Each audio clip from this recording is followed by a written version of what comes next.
Alors, nous vous avons promis tout à l'heure de parler de Yeshua en tant que le premier-né. Et, donc, on va prendre le passage de Colossiens chapitre 1er. Colossiens chapitre 1er.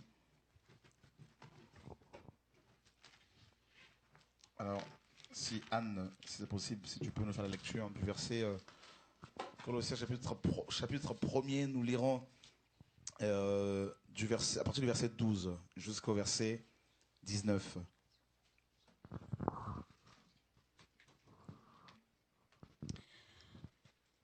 Colossiens 1, 12. Avec joie, Standard, voilà. c'est bon. Avec joie, j'y vais. Attends, juste 2 secondes, Anne. Le standard. Ah, je crois qu'il y a un souci. Voilà. Ouais, on peut y aller. Ah ben, c'est drôle parce que j'allais dire tout à l'heure en lingala, Nazali, Mama et Sango, et ça commence avec joie. Je dis, t'es trop fort. C'est la seule phrase que je sais dire. Merci Mais Seigneur. c'est ce que je suis. Alléluia. Avec joie, rendez grâce au Père qui vous a rendu capable d'avoir part à l'héritage des saints dans la lumière. Il nous a délivrés du pouvoir des ténèbres et nous a transportés dans le royaume de son Fils bien-aimé, en qui nous avons la rédemption, le pardon des péchés. Il est l'image du Dieu invisible, le premier-né de toute la création, car en lui, tout a été créé dans les cieux et sur la terre, ce qui est visible et ce qui est invisible, trône, souveraineté, principauté, pouvoir. Tout a été créé par lui et pour lui. Il est avant toute chose et tout subsiste en lui. Il est la tête du corps de l'Église. Il est le commencement, le premier-né d'entre les morts, afin d'être en tout le premier, car il a plu à Dieu de faire habiter en lui toute la plénitude. Voilà. Donc, le Fils est l'image, nous dit le verset 15 de Colossiens 1, le Fils est l'image du Dieu invisible, le premier-né de toute la création. Et on l'a vu le samedi où j'ai parlé de ce passage, et que les témoins de Jéhovah, à partir de ce verset, nous enseignent que Yeshua, Jésus-Christ, a été créé. Ils se servent de ce passage justement pour dire aux gens que Jésus-Christ est une créature et non le créateur. Et c'est faux parce que ce passage ne parle pas du tout de l'origine de Yeshua, mais de la position, n'est-ce pas? Donc, il est question ici, bien sûr, de la position et non de l'origine, bien sûr, parce que on va voir que Jacob, par exemple, nous dit la parole, Jacob était jumeau, et son frère jumeau, c'était Ésaü. Et Ésaü est sorti le premier, et Jacob le deuxième, donc ensuite. Et on nous dit que c'est Jacob qui a été appelé le premier-né. Pourtant, c'était pas lui qui était sorti le premier. Donc vous voyez que le mot premier-né ici n'a rien à voir, cette expression n'a rien à voir avec l'origine de Yeshua, parce qu'il n'a pas d'origine. Et en tant que Dieu, il n'a ni commencement de vie, ni fin de vie. Et il est question plutôt de la position qu'il occupe, en fait. Voilà. Donc, alors, nous allons ce soir faire une analogie entre l'histoire de Joseph et la personne de Yeshua.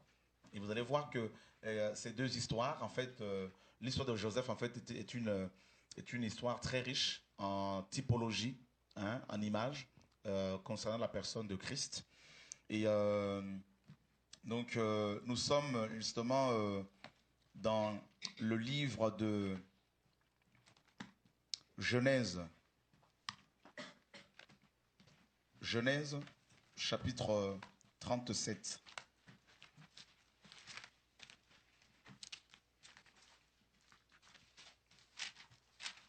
Yehoshua, le premier-né. Jacob demeura dans le pays de Canaan où avait séjourné son père. Voici la postérité de Jacob. Joseph, âgé de 17 ans, faisait paître le troupeau avec ses frères. Et cet enfant était auprès des fils de Bilha et des fils de Zilpa, femme de son père. Et Joseph rapportait à leur père leurs mauvais propos. Israël aimait Joseph plus que tous ses autres fils parce qu'il l'avait eu dans sa vieillesse. Il lui fit une tunique de plusieurs couleurs. Ses frères virent que leur père l'aimait plus que tous et ils le prirent en haine. Ils ne pouvaient lui parler avec amitié. Joseph eut un songe et il le raconta à ses frères qui le haïrent encore davantage. Il leur dit, écoutez donc ce songe que j'ai eu. Nous étions alliés de gerbes au milieu des champs.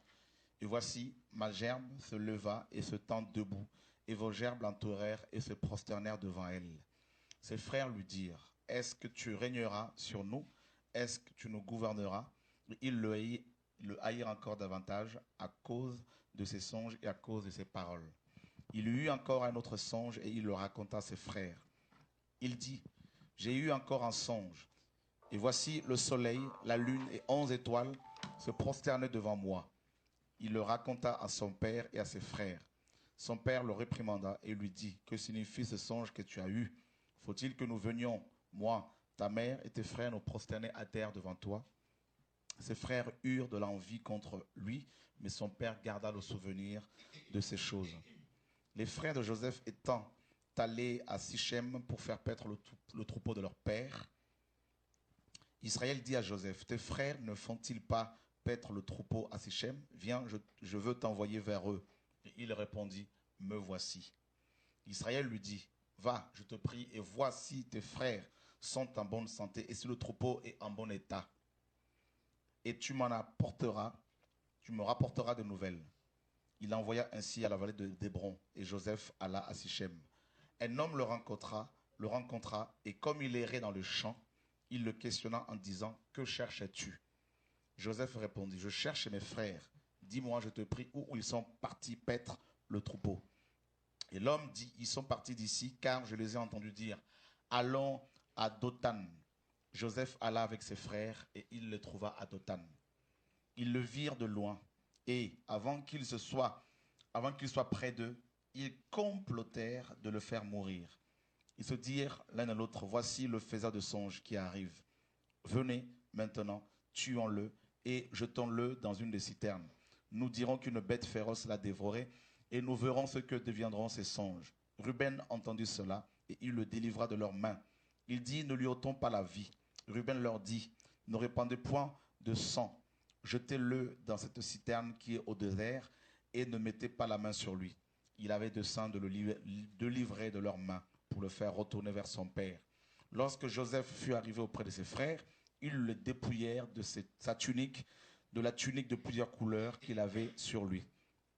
Ils le prirent et le jetèrent dans la citerne. Cette citerne était vide. Et il n'y avait point d'eau.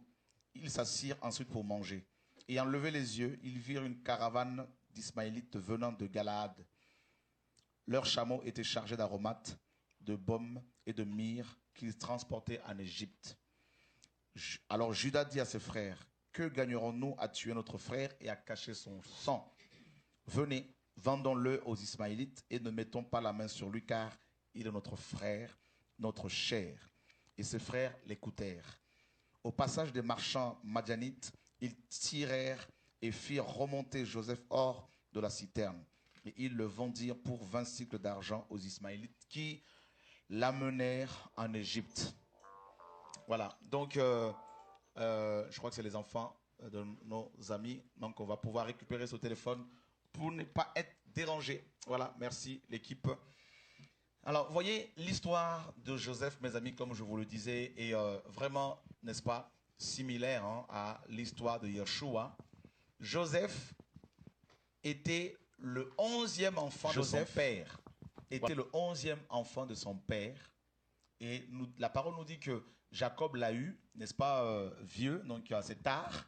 Et il aimait plus que ses autres enfants. Et il avait, n'est-ce pas, il aimait tellement que il lui avait fait, n'est-ce pas, une tunique de plusieurs couleurs. Et c'était une fierté, une marque de fierté pour Joseph parce que, voilà, et ses frères, à cause de cela, le détestaient. Et la Bible nous dit que Joseph rapportait tout à son père, tous les propos de ses frères à son père. Donc il avait une relation particulière avec le père, avec son père. Et c'est la même chose qu'avec Yeshua, notre Seigneur et Sauveur. quand il était sur terre, il avait une relation particulière avec le Père. Vous voyez, il n'y avait pas de secret entre lui et le Père. Et, euh, et, euh, et la Bible nous dit que les frères de Joseph l'ont haï, le haïssaient à cause de l'amour que son père lui témoignait. Vous voyez? Donc, voilà. Donc, oui, Joseph. Donc, Joseph avait cette tunique de plusieurs couleurs que son père lui avait, bien sûr, confectionnée. Et ses frères le détestaient. Et il était le 11e enfant, hein, de la famille. Et qu'est-ce qui va se passer? Ses frères vont décider de le tuer. Et ils vont le dépouiller de sa tunique de plusieurs couleurs. Et ils vont tuer un animal et ils vont tremper sa tunique dans du sang, hein, donc ils vont l'imbiber du sang et ils vont le présenter à Jacob en lui disant regarde et reconnais la tunique de ton fils. Ben, un animal l'a déchiré et voilà, Joseph est mort. Donc vous voyez que ici nous avons une belle typologie, hein, qui nous parle de Yeshua. Et Joseph a été rejeté par ses frères et Jésus est venu et il a été effectivement rejeté par ses frères. Jean nous dit qu'il est venu chez les siens et les siens ne l'ont point reconnu, ils ne l'ont point reçu. Donc, il était rejeté par les siens. Et qu'est-ce qui va se passer? Ses frères, ses propres frères l'ont tué, Yeshua. Ils l'ont tué, ils l'ont, n'est-ce pas, en quelque sorte, vendu. Judas, son propre frère, l'a vendu avec 30 pièces, hein, pour 30 pièces d'argent. Vous voyez, frère, c'est comme Joseph, vendu pour 30 pièces d'argent. Et ils l'ont vendu aux païens. Ils l'ont vendu à Pilate, qui était un procureur romain. Comme Joseph était vendu par ses frères aux Ismaélites, et les Ismaélites, à leur tour, vont le vendre à Pharaon, aux païens, aux nations païennes. Yeshua a été vendu par ses frères aux païens. Vous voyez, frère, il a dit d'ailleurs que les païens il allait être livré entre les mains des païens, tout ça. Et par la suite, ils vont le saigner. Ils vont le faire saigner, comme Joseph. Et Yeshua va connaître la mort, comme Joseph. Vous voyez, frères et sœurs. Et la Bible nous apprend que Joseph, une fois en Égypte, il va travailler pour Potiphar, son maître. Il va être par la suite, n'est-ce pas, persécuté par la femme de Potiphar qui voulait à tout prix, mes amis, coucher avec lui. Joseph, bien évidemment, va refuser et il va être faussement accusé par cette dernière. Et Joseph va être emprisonné. Il avait 17 ans lorsque Dieu lui a donné ces 2 songes qui parlaient de son future élévation. Et il arrive en Égypte à l'âge de 17 ans. Il va être persécuté pendant 13 ans. Et à l'âge de 30 ans, Joseph, selon Genèse 41, à l'âge de 30 ans, Joseph va être élevé. À l'âge de 30 ans, Joseph va rentrer dans son ministère. C'est-à-dire, il va se présenter devant Pharaon à l'âge de 30 ans. L'âge requis pour pouvoir répondre à l'appel, surtout pour les sacrificateurs selon la parole, sous Moïse. Et Yeshua a commencé à exercer ce ministère à l'âge de 30 ans. Vous voyez, mes amis? Et Joseph, mes amis, 13 ans après, Joseph va se révéler à ses frères. Et ses frères vont le reconnaître. Ils vont se repentir. Ils vont pleurer amèrement. Eh bien, exactement ce qui va se passer. Il va se passer la même chose selon Zacharie 12. Quand Jésus va revenir, ses frères de sang, Yeshua homme bien sûr, donc les Juifs vont le reconnaître et ils vont pleurer. Et alors, ce qui nous importe ici, ce soir, c'est plutôt la position que Yeshua occupe, la position qu'il occupe dans le royaume de Dieu, dans ce royaume, dans l'univers, en tant que premier-né. Vous voyez?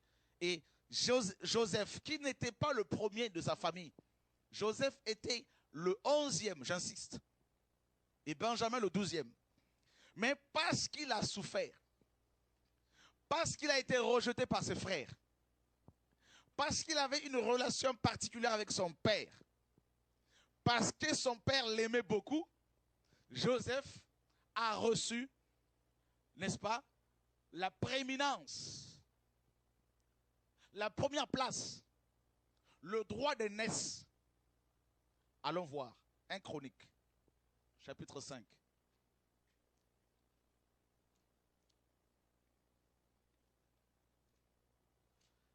Nous lisons le verset 1er à 3.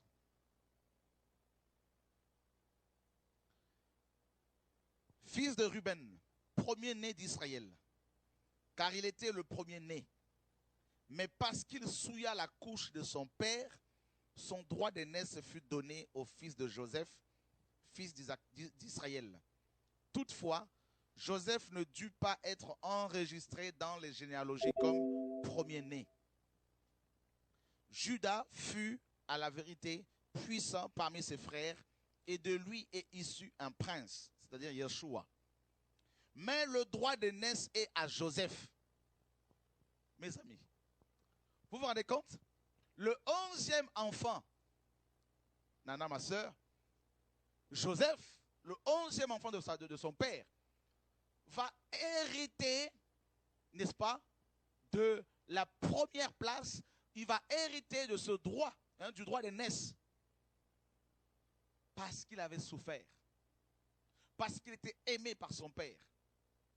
Et ses frères, également Ruben le premier, l'aîné, ont dû s'incliner devant lui, fléchir les genoux. Frère, je vais vous dire une chose. Si quelqu'un a le droit d'aînesse, ses ennemis vont toujours être à genoux devant lui. Ça, c'est dans le plan de Dieu. Et la Bible nous apprend, frères et sœurs, que Ruben, qui était le premier-né, a perdu le droit d'aînesse à cause du péché. Parce qu'il est sorti avec la femme de son père. Et il a été, n'est-ce pas, écarté de cette bénédiction, de cet héritage. Et c'est son frère Joseph qui va l'hériter. Donc vous voyez que quand Colossiens 1,15 nous dit que Jésus est le premier-né, cela ne veut pas dire que Jésus a été le premier à être créé. Parce que Joseph ici, qui a été le premier, n'est-ce pas, qui a hérité de ce droit d'aînesse, n'était pas le premier enfant de son père. Il était le 11e. Donc, quand la Bible emploie, quand la Bible dit que Yeshua est le premier-né de la création, cela ne veut pas dire qu'il est le premier ou la première créature. Ça veut dire simplement qu'il occupe la première place. Donc, en gros, il est le créateur. Vous voyez, frères et sœurs?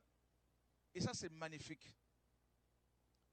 De la 11e place, il a, n'est-ce pas, Joseph, donc il est passé de la 11e place à la première place. Et ça, c'est Dieu. Quand Dieu décide d'élever quelqu'un, même si tout le monde n'est pas d'accord, si Dieu décide de t'élever, mon ami, même si tu es le dernier des hommes, tu deviendras le premier. Et ce n'est pas une question de diplôme, ce n'est pas une question, mes amis, de race. C'est une question de la parole de Dieu. Quand Dieu décide de, n'est-ce pas, positionner une personne, la personne sera positionnée. C'est pour cela, ce soir, mon frère, l'onction, alléluia, qui accompagne la prééminence, est en train de secouer mon frère, parce que Dieu est en train de l'élever également. Voyez, c'est fort hein, sur lui là ce soir là. Le Seigneur est en train de le... C'est ça qui est magnifique. Ses frères l'ont vendu comme esclave. Mais vous savez, il y a des premiers-nés que vous pouvez vendre comme esclaves. Mais quand le temps de l'élévation arrive, l'esclave devient maître. Joseph est passé, mes amis, oh my God, de l'étape de l'esclave à celle de gouverneur de toute l'Égypte. Frère, Pharaon dira que mon trône seulement s'élève au-dessus de toi. Ça veut dire que même en gros, même Pharaon a été dirigé par Joseph. Parce que toutes les décisions relatives à la gouvernance, à la gestion des finances concernant Israël, l'Égypte, c'était Joseph qui était à la base. Et même Potiphar, son ex-patron, son ex-maître, était devenu serviteur de Joseph. Frère, alléluia. Laissez-moi vous dire, les présidents qui nous gouvernent aujourd'hui, les rois qui nous gouvernent aujourd'hui, un temps viendra où nous allons les gouverner, frère. La parole le dit clairement. Nous allons être établis sur plusieurs villes. La parole est claire. Yeshua, le premier-né de toute la création, a fait de tous les chrétiens des premiers-nés. Donc, nous sommes une race de premiers-nés. Ça veut dire qu'une race de personnes qui ne peuvent jamais échouer. Frère, oh, alléluia. Vous ne vous rendez pas compte.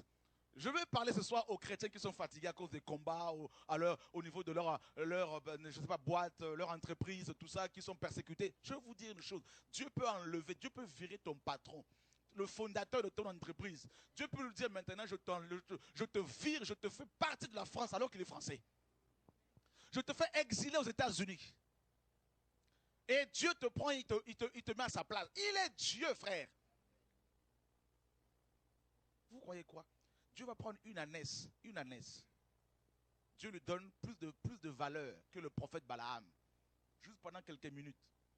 Pour montrer à Balaam qu'il est capable, que Dieu, pour lui montrer qu'il est tout. Il est capable de tout. Les frères de Joseph ont dit à Joseph, tu ne peux pas régner sur nous. Tu es le 11e. Tu ne peux pas nous gouverner. Même son père Jacob a dit, quoi? Toi, Joseph, mon enfant, et tu vas me gouverner, moi, ton père? Ben oui, c'est ça le droit d'aînesse. Quand on a reçu le droit d'aînesse, que tu sois père ou pas, mère ou pas, tu vas suivre. C'est ça l'évangile, frères et sœurs. Et les sorciers ne veulent pas que cet enseignement soit diffusé. Ils ne veulent pas que ce message soit proclamé. Ils ne veulent pas que les enfants de Dieu, frères, reçoivent les illuminations et qu'ils comprennent, qu'ils connaissent leur identité véritablement.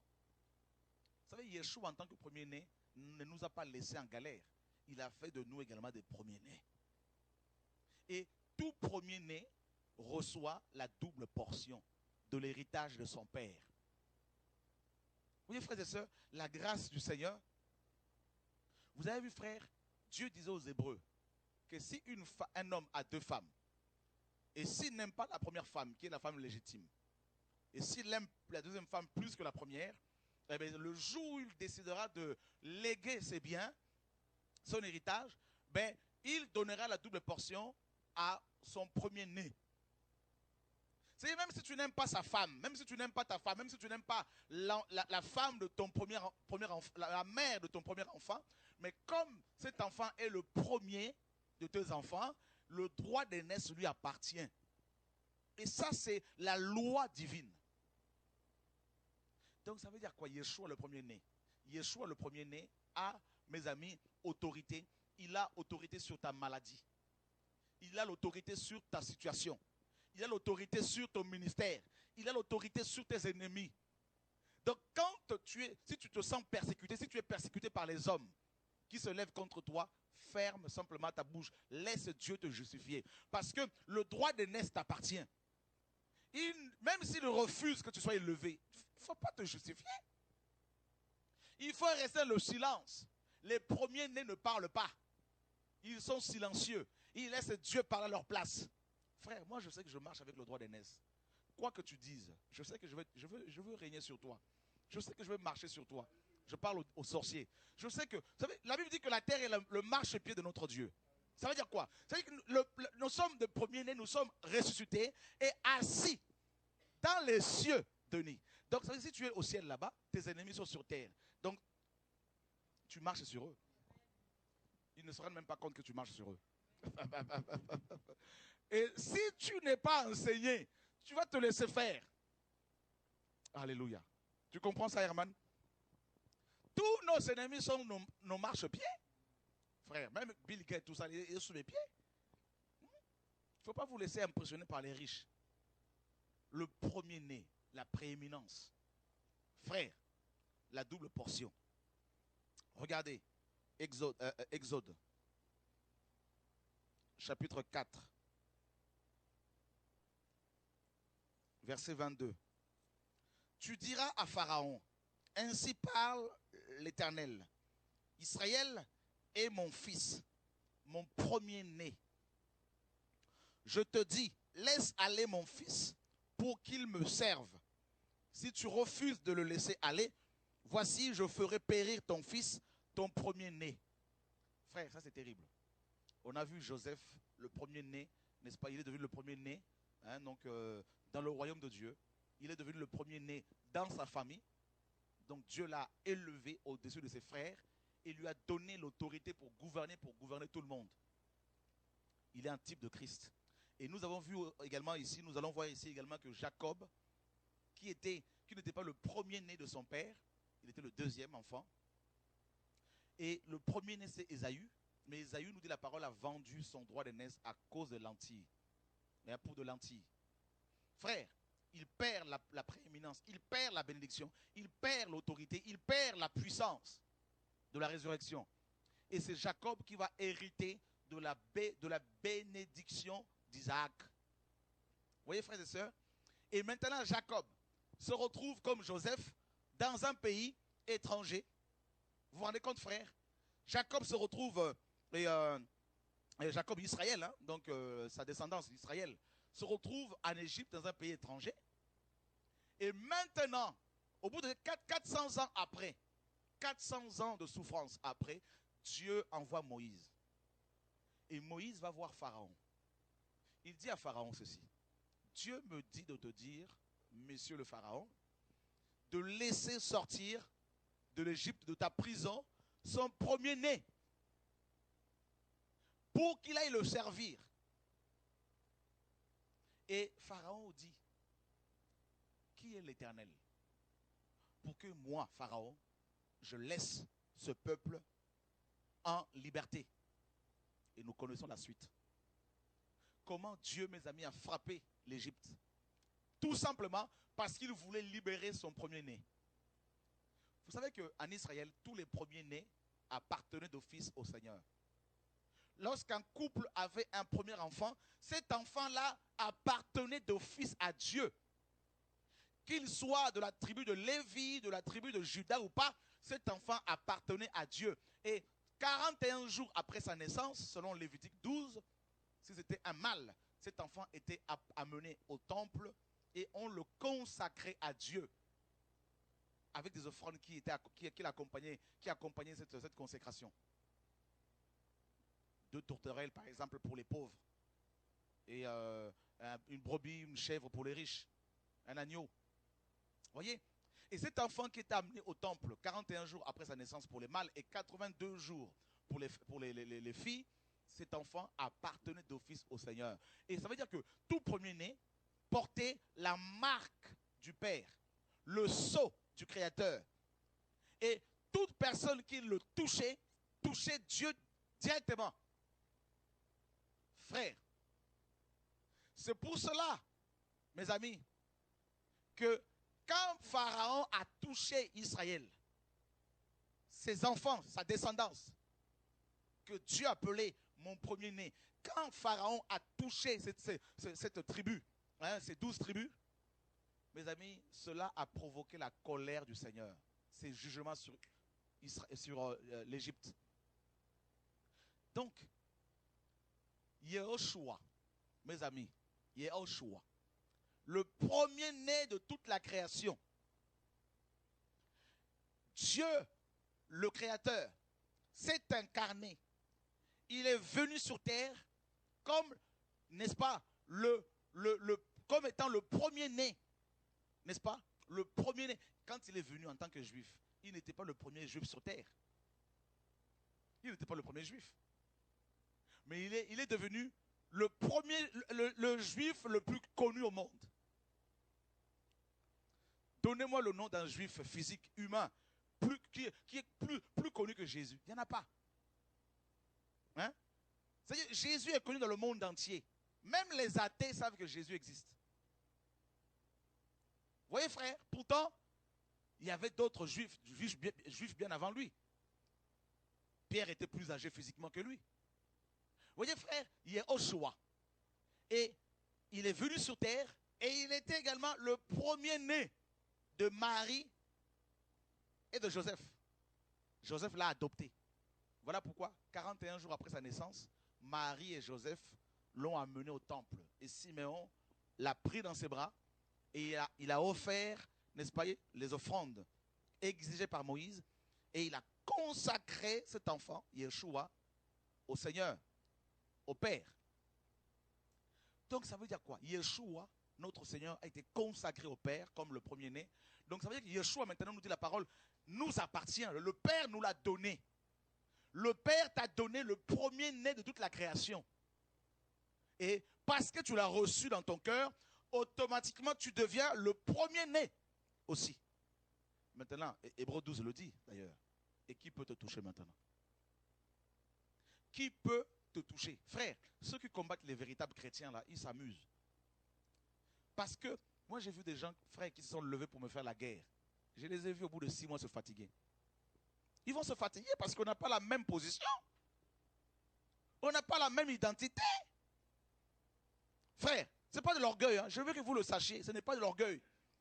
Nous avons une position terrible dans le royaume de Dieu. C'est pour cela, mes amis, quand les gens viennent avec des diplômes, bac plus 15, je leur dis c'est bien tout ça. Vous avez une position terrestre. Mais moi j'ai une position céleste. Ils disent, mais ce monsieur est fou. Il n'a même pas de villa comme nous et puis il se prend pour eux. Mais je ne me prends pas pour n'importe qui. Parce que je suis établi dans le royaume de Dieu comme un premier-né. Je ne dis pas comme le premier-né, parce qu'il n'y en a qu'un. Le véritable premier-né, c'est Yeshua. Mais tous les chrétiens sont des premiers-nés. Et nous le suivons derrière. Donc nous occupons une position tellement élevée, mes amis, que aucun ennemi, en commençant par Satan, les démons, les sorciers, les magiciens, personne ne peut vous descendre de cette position-là. Si ce n'est vous-même. Personne. C'est pour cela que Paul dira, j'ai l'assurance. Ni la mort, ni la maladie, ni les démons, ni la vie, ni personne ne pourra nous séparer. Personne ne pourra nous séparer de l'amour de Dieu manifesté en Christ. Frère, celui qui connaît sa position, il va changer même sa démarche. On va dire, mais attends, mais ce monsieur, il marche comme un prince. Mais frère, je suis un prince. La Bible le dit. Pourquoi ne pas dire ce que la Bible dit? Nous sommes des rois, nous sommes des princes, nous sommes des fils, nous sommes des filles, nous sommes des temples, nous sommes des... Mais c'est terrible, frère, c'est terrible. Les frères là, dont les sœurs, vous qui n'arrivez pas à trouver des femmes, vous qui vous dites non, les sœurs ne veulent pas de nous, c'est parce que vous ne savez pas qui vous êtes. C'est vous le problème. C'est pas Satan. Parce qu'un homme chrétien qui sait qui il est, il n'a pas le temps d'appeler plusieurs femmes pour leur faire la proposition, leur proposer le mariage. Il ne va même pas, frère, je te dis une chose, tu ne vas même pas les calculer. Tu ne vas même pas t'arrêter sur elles. Toi, tu vas t'occuper de ta relation avec le Seigneur. Et l'onction va couler de plus en plus sur toi. Et tu vas voir les sœurs comment elles vont commencer à avoir des songes. Et des visions.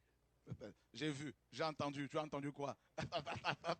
Que je suis prince? Oui, oui, mon frère. Alléluia, gloire à Dieu. Alléluia. Mes amis, le péché nous a vilis. Le premier-né de toute la création. La position que Yeshua occupe dans l'univers, dans le royaume de Dieu, en gros, il est la source de toute chose.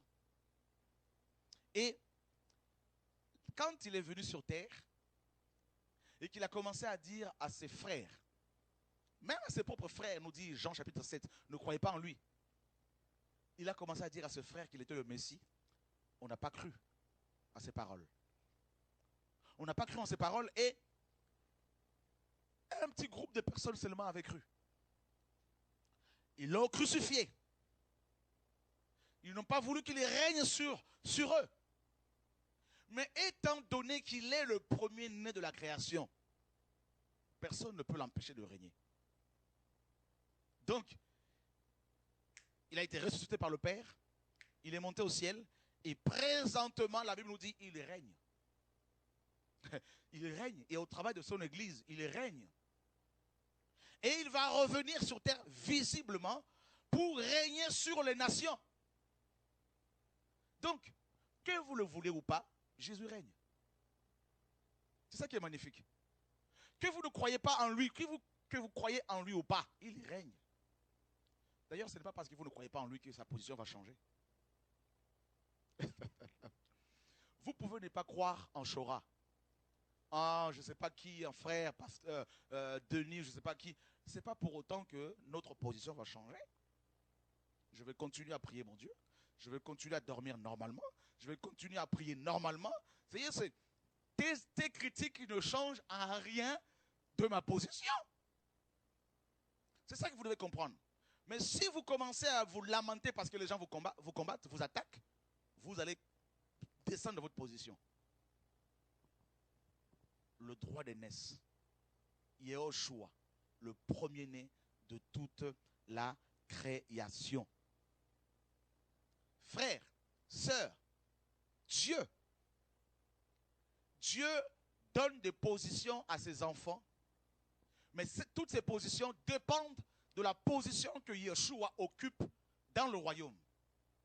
Et c'est pour cela que notre position et notre identité, mes amis, se trouvent en lui.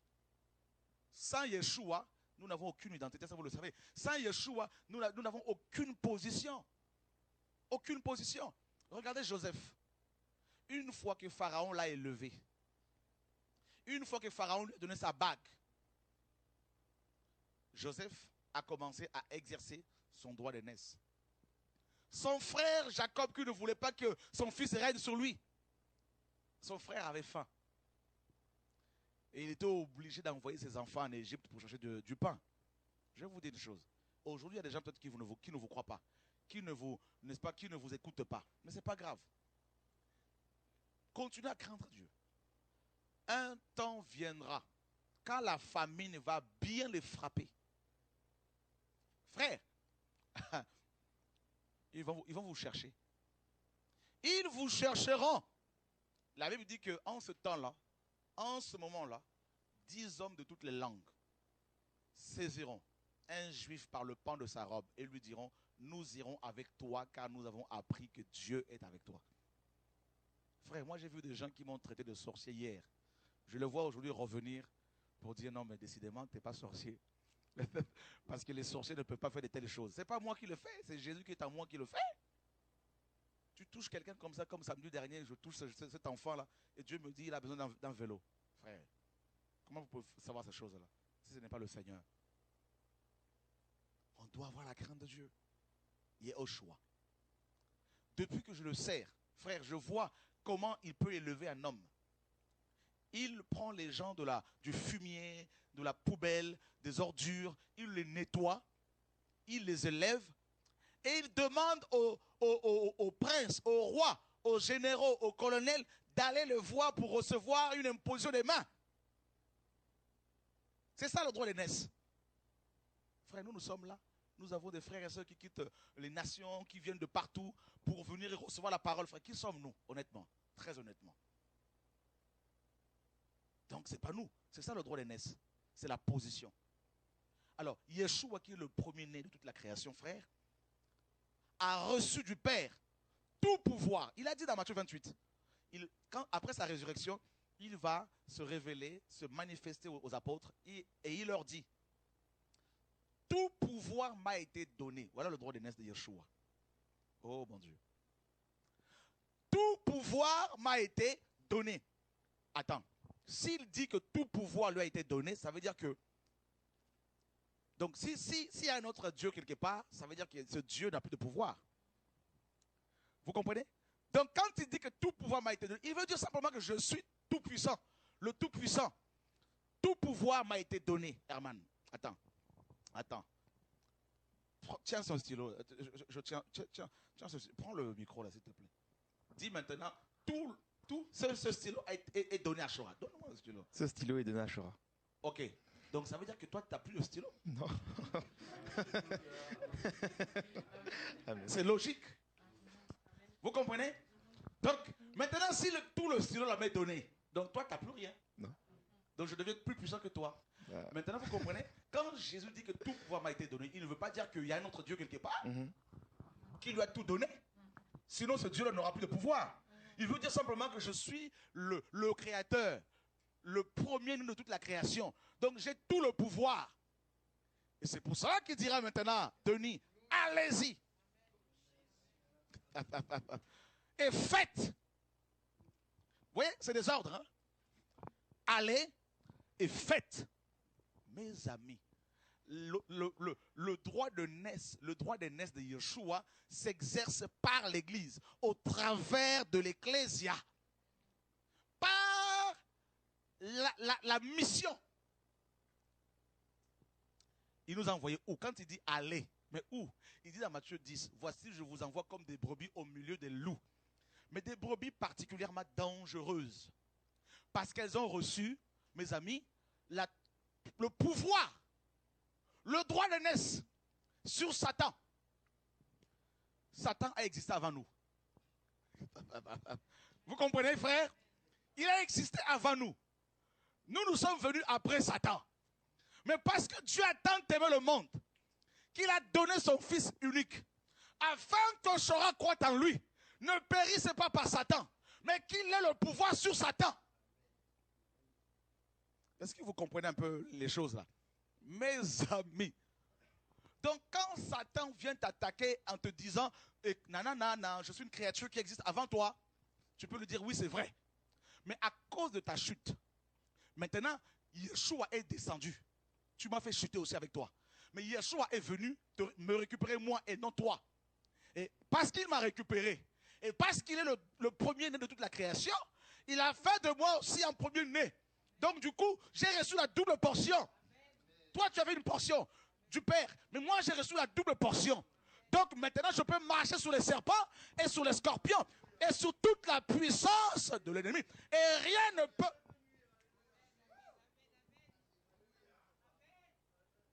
Oh! Jesus. Vous comprenez l'illumination ce soir, frère? Le droit d'aînesse que l'Église a reçu, c'est le droit d'aînesse sur Satan. Vous comprenez, frère? Écoutez l'illumination. Dieu crée Satan. La Bible dit qu'il était puissant. C'était un chérubin protecteur. La Bible nous apprend qu'il était entouré de plusieurs pierres précieuses. La Bible nous dit qu'il était glorieux, il était puissant. Frère, Satan tombe dans le péché. Et il va être déchu par le Seigneur. Il perd sa position. Il devient le diable, le serpent. Dieu crée l'homme à son image, Adam et Ève. Dieu leur donne le pouvoir pour gouverner la terre. Satan le fait tomber dans le péché. Et il a récupéré leur pouvoir. Et c'est pour cela que quand il va tenter Jésus, il dira, si tu m'adores, le pouvoir de tous ces royaumes t'appartiendra. Car il m'a été donné. Par qui? Eh bien, par Adam, à cause de sa chute. Maintenant, ce que Satan ne savait pas, c'est que Dieu, en créant Adam, il avait créé selon l'image de Dieu. C'est-à-dire l'image de Yeshua, c'est le premier Adam. Yeshua, le Dieu véritable, qui était, c'est l'original caché. Adam était une copie. Frère, maintenant comme Satan a fait tomber la copie dans le péché, Adam est tombé dans le péché, il a perdu sa place. Maintenant, Dieu, dans son amour, frère, s'est incarné il y a 2000 ans. Il est venu comme Joseph, frère. Il a reçu le tout pouvoir, frères et sœurs. Et il a sauvé des Congolais. Il a sauvé des Blancs, des Chinois. Il a sauvé des femmes. Frère, oh my God. Alléluia. Jesus. Jesus. Frère, l'autorité que tu avais perdue à cause de Satan, à cause d'Adam et Ève, Yeshua est venu. Ce n'est pas là. Frère, il te donne la double portion. Voilà pourquoi, avant l'avènement de Jésus, aucun prophète ne pouvait chasser un démon. Aucun prophète ne faisait la délivrance. Mais quand Yeshua est venu, nous avons reçu la double portion, la capacité pour chasser Satan, pour chasser les démons.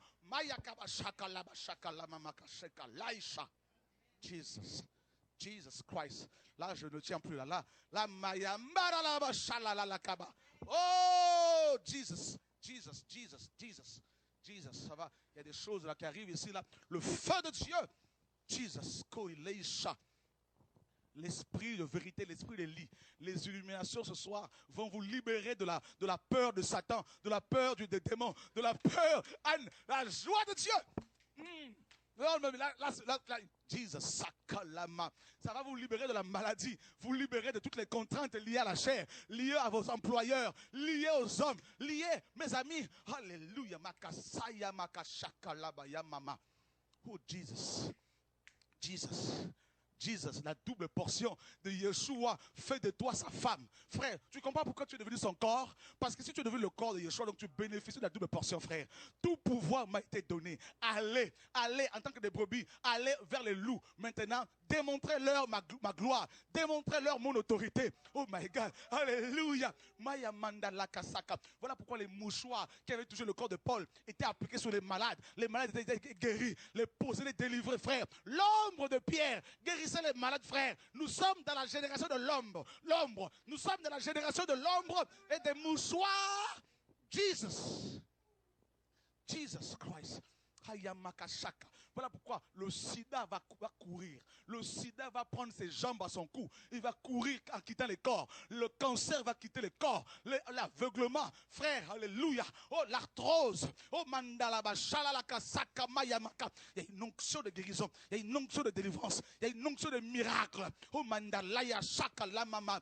Il a reçu le nom qui est au-dessus de tout nom. C'est ça le droit d'aînesse. Au-dessus de tout nom. Afin qu'au nom de Jésus, tout genou fléchisse. Tout genou fléchisse. Et que toute langue confesse. Jesus.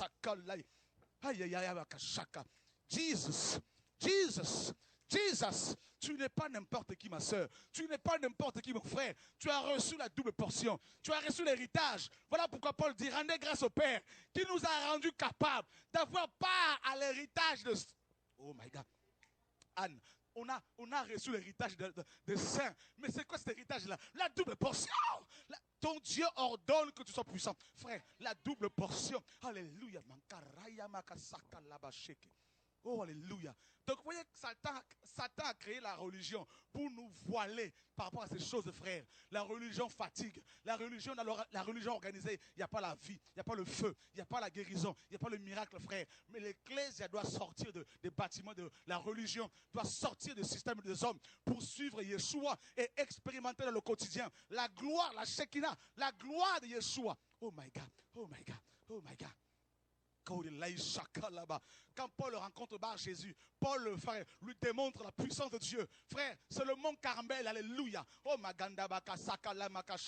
Philippe de la Samarie va rencontrer Simon le magicien. Frère, il lui démontre la puissance du royaume de Dieu. C'est ça la double portion, frère. Nous sommes une race de premiers-nés. Parce que Yeshua, notre grand frère, marche devant nous. Personne ne peut nous tuer. Il a dit, tu es Pierre à Simon. Et sur ce Pierre, ce roc, et que sur ce roc, moi-même, Yeshua, je bâtirai de nuit mon église. Il dit, l'enfer ne peut rien. Désormais, l'enfer ne peut, Jesus, l'enfer ne peut rien, l'enfer ne peut rien. Satan t'a longtemps menti. Il t'a longtemps, oh my alléluia, contrôlé. Aujourd'hui, c'est ta délivrance. Aujourd'hui, c'est ton salut. Aujourd'hui, c'est ta restauration. Aujourd'hui, oh Mandaï, je vois des femmes qui vont se lever, des prophétesses, avec la parole en langue, avec la prophétie. Je vois des femmes, des hommes qui vont se lever avec ce message, avec l'épée de l'esprit, pour proclamer, alléluia, le retour de Yeshua.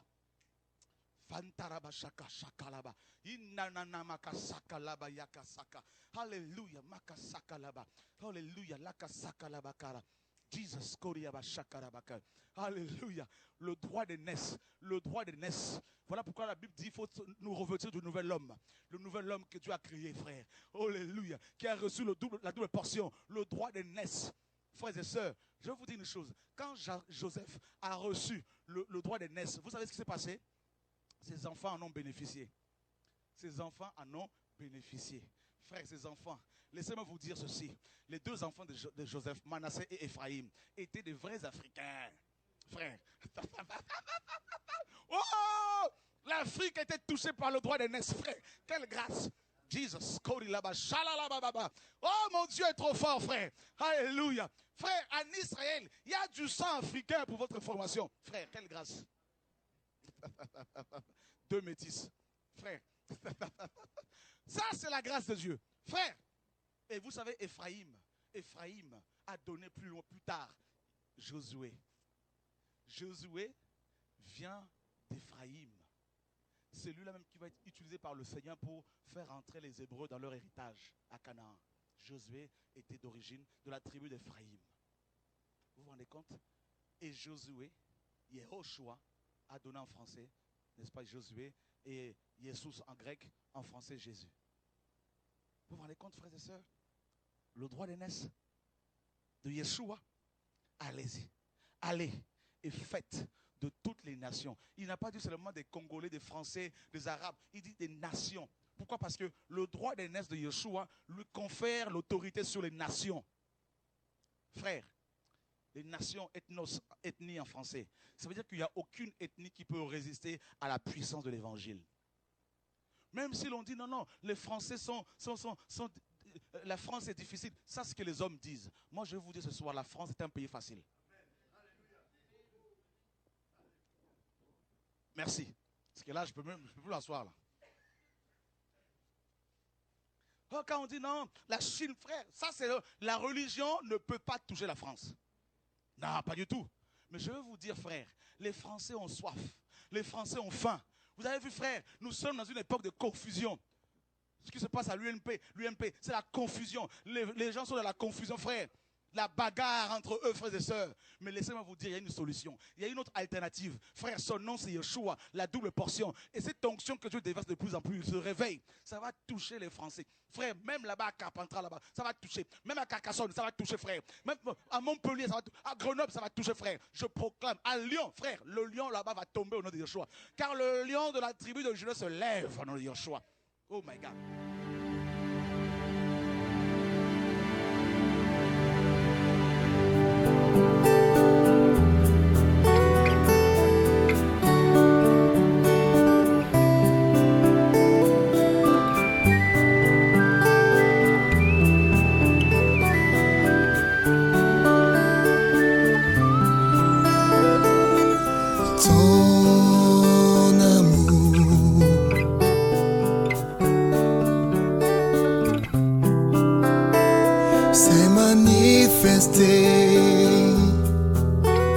Car tu m'as racheté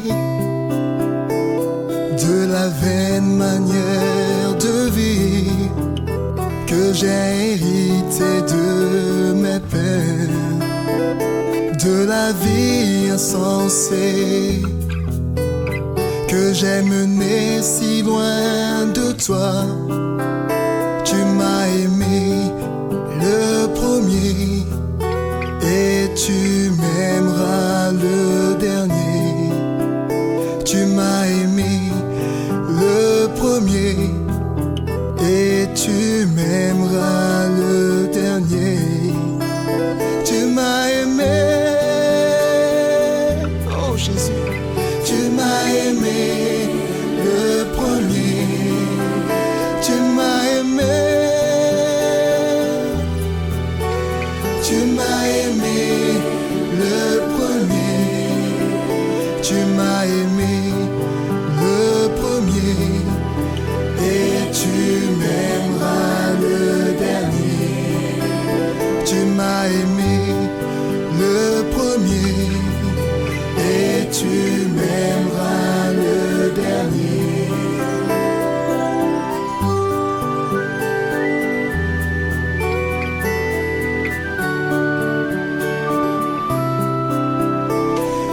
Je sais que ce n'est pas par de l'argent ou de l'or que j'ai été racheté, de la vaine manière de vivre que j'ai hérité, mais par le sang précieux de Christ, comme d'un agneau sans défaut, sans tache et prédestiné avant la fondation du monde. Tu m'as aimé. Tu m'as aimé le premier. Tu m'as aimé, Jésus-Christ. Tu m'as aimé. Oh, tu m'as aimé le premier et tu m'aimeras le dernier.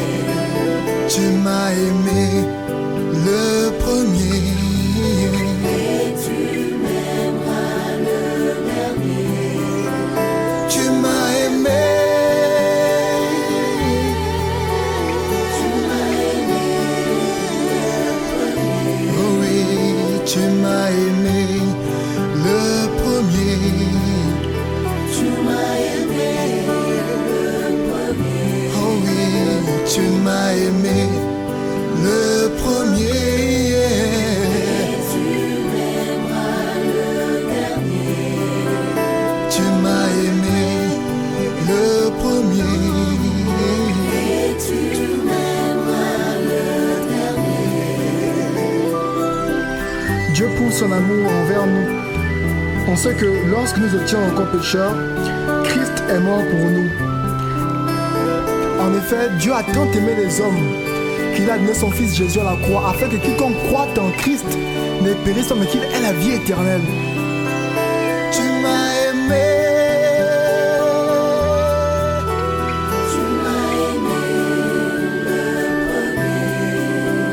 Tu m'as aimé. Tu m'as aimé le premier. Tu m'as aimé le premier. Et tu m'aimeras le dernier.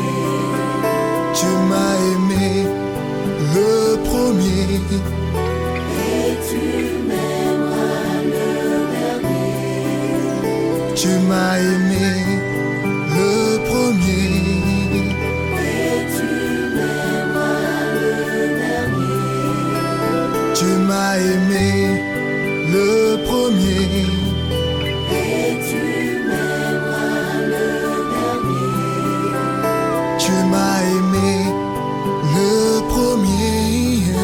Et tu m'aimeras le dernier. Tu m'as aimé